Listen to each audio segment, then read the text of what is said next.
It's important to understand that the press is primarily a click maximizing machine, not a truth maximizing machine. If you're not a click maximizing machine, well, you don't get the clicks and then you don't get the revenue and then the company goes under. Yeah. So the entire incentive structure is maximize clicks, not maximize truth. And so that's why you'll have sort of incendiary headlines that are like really way over the top, because often the truth is boring and complicated, or it's like a sort of version of the truth that will be more salacious. So that's the situation with the media. Every once in a while, there's a cultural phenomenon, a game where, you know, you have the woke outrage mob essentially reeing the game to the top of the charts.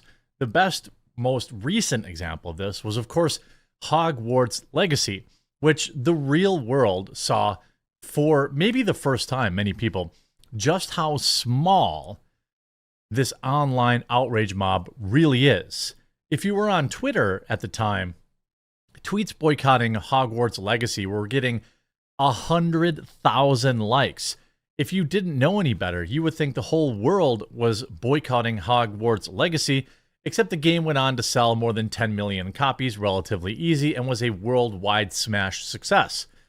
Now we've started another game, a game that has now already rocketed up the charts to the number 2, perhaps number 1 by now, pre-sold game on the PlayStation market. And it too is being driven by good old-fashioned beautiful women and ugly people getting upset about it. And that game is called Stellar Blade.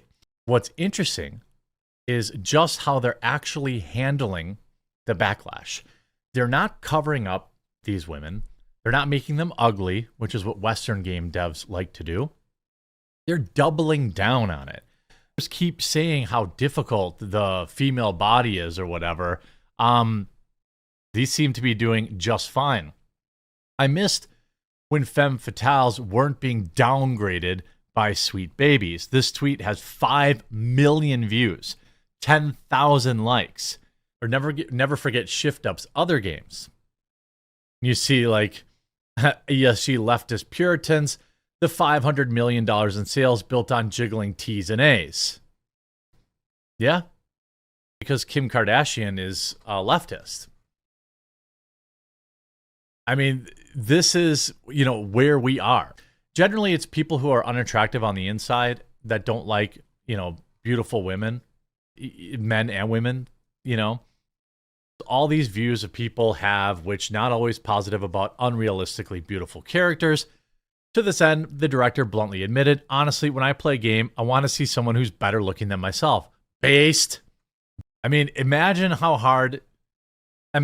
many like great games fell by the wayside because all these weirdos want ugly characters, which is what they do. Anything from AAA gaming studios all look like men. That's on purpose.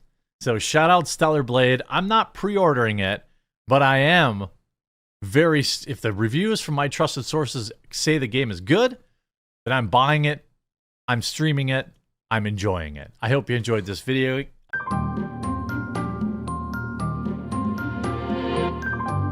It should be nobody's surprise, but Jeremy, also known as TheQuartering, is one of the ringleaders of Melanie Mactivism. I guess you can say he's the one that gave Melanie Mac the idea to start a political channel. It's just so bizarre to see this guy say these things and make these complaints that's so simple to get answers to. I have already talked about Western games and the political backlash. Anybody who plays games today and witnesses what they're seeing with a pair of working eyes should know that the West has shifted into making their video games like movies. How they want the plot to be the core part of their $70 games and how they dictate storylines, characters, dialogue. And the simple truth is, Western developers aren't just going to make half-naked supermodels and just throw them into this game with a budget worth hundreds of millions of dollars. It should be easy to understand why. Just like in movies, there needs to be a reason for a female character to look and act sexual. It's not just let's put her in a bra for 2 whole hours, they tried that. It's got to be tied to the plot. But it's obvious why you'll never go after the movie industry. That would be a huge inconvenience to your movement. You want to paint the picture that Western studios can do no right, because your mission is to do just that. You are just as you described at the start of your video. You're leading a woke mob in hopes that you boycott particular games, all because you pretend not to understand simple principles of Western entertainment. Again, you're not stupid. You just pretend to act stupid because acknowledging the solution doesn't help your bottom line as much as pushing and peddling problems. At the end of the day, you're no better than the journos you complain about. You're an activist, no matter what you perceive yourself or how you'll defend yourself. That's what you are being when you're demanding that this world bends to your will when there's nothing to justify it. You don't want to heal wounds. You want to cut off the whole appendage. I don't want politics in games, at all. I definitely don't like what these companies push for. I will never say I am for what doctors have been forcing on families and they deserve to be put in jail.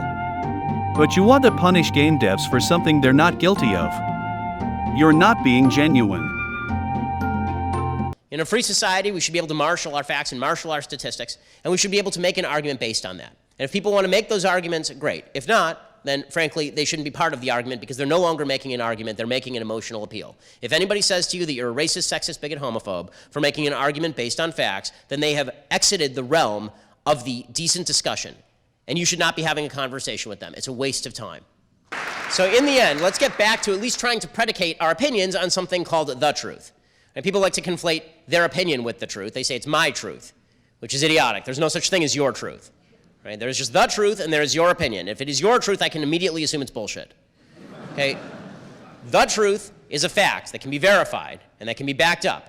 And then your opinion can be based on those facts or cannot be based on those facts, and then we can make an assessment as to the value of those opinions. If we can do that, then we can have civil conversations once again, and we can have discussions that are worthwhile and forward the country. If anyone saw Zootopia, the plot was about animals getting brainwashed and turning feral.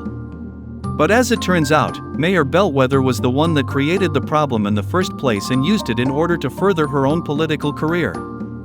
Melanie Mactivists are Mayor Bellwethers. Brainwashing followers, creating their own propaganda, driving division between two groups of people, and blaming the people that did nothing wrong in this instance. All for power and influence. As I said in my previous video, propagandists are practically begging people to buy this game Stellar Blade, all because of this woke boogeyman that they themselves created. SJWs didn't create this narrative. You did. The truth is, there will always be journalists that find problems because controversy is what they need to generate clicks. Ha! Sounds familiar, doesn't it? They had issues in the 2010s, they had issues in the 2000s, they had issues in the 90s. That won't ever stop, and that hasn't intimidated any company. If Stellar Blade is the kind of game that Shift Up wants to make, they'll make it. Does it mean people will want it? No. And I don't think you have any proof to suggest that it will. If Bayonetta 3 is anything to go by, seeing the game on pre-order charts means nothing. Bayonetta 3 only sold over 1 million copies thus far, and at the time, the Switch had more than double the units sold than the PS5 does now. For all we know, 250 people could have pre-ordered the game in a certain time span. If a mobile waifu game made $500 million, what does that tell you? Just because the waifu market spent $5 on a waifu game doesn't mean they're willing to spend $70 on a waifu game. If you cover video games every single day, you ought to know this. I already stated that large production works that put all their eggs in the male gaze basket have flopped historically. There are millions of men who were fans of Pamela Anderson in her heyday. They did not show up to see her erotic action movie because they didn't see the need to. They could simply just buy magazines with her in it if they don't already own them. And tickets were dirt cheap back then, and at that, Pam's a real woman. You're talking about a woman that isn't even real in a product that will cost $70. Do you really think that's a recipe for market dominance? If anything, you're proving that waifu games have no business costing $70. They need to be cheap in order for the market they're pandering to pay for them. Mobile games and free-to-play games are where guilty pleasure games perform best. With that in mind, Stellar Blade needs to offer a lot more than just the protagonist alone. The majority of console gamers play games for action, or they play games for story. Just like movies. Most movies-goers are interested in action and story. Nier Automata wasn't labeled a waifu game at all. It had something for people that wanted a great single-player experience. Sony needs to heavily market this game's action and story if it has a chance at breaking any fucking record. I'm not going to bash this game at all. That's just a fact. It's got to offer something for everyone to get as many people as possible interested, because if it flops, it's not going to be hard to understand why. If anything, you're just going to blame politics if it does. It just sounds so mental that these people every day, for the past year or so, spend their energy to complain about women that aren't even real. Because as I state so many times, movies destroy this argument. Propaganda is like a writhing lunatic that looks and sounds very lethal, throwing around limbs in every direction. But then here comes facts to easily flick it on the nose and it crumbles.